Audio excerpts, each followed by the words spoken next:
আপনারা এখানে একটা নবম দশম শ্রেণীর উচ্চতর গণিতের বিপরীত ফাংশনের অঙ্ক দেখতে পাচ্ছেন।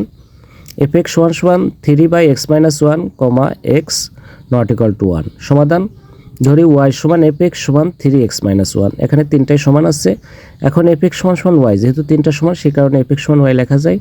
বা x এখানে fটা ডান পাশে যে গুণ হবে, গুণ আছে, ডান পাশে যে ভাগ হবে, ভাগ হয়ে এখানে ইনভার্স হয়েছে f ইনভার্স y। এখন আবার y = 3/x-1, এখানে আর গুণ করা হয়েছে xy - y = 3 বা xy = y + 3 বা x y গুণ আছে, ডান পাশে যে ভাগ y + 3। এখানে x এর মান লেখা হয়েছে f inverse y = y + 3/y। অতএব f ইনভার্স x = y জায়গায় x ব্যবহার করা হয়েছে, যেহেতু অঙ্কটা x ফাংশনের মাধ্যমে আছে সেই কারণে y এর জায়গায় লেখা হয়েছে x + 3/x। এটাই এর অ্যান্সার।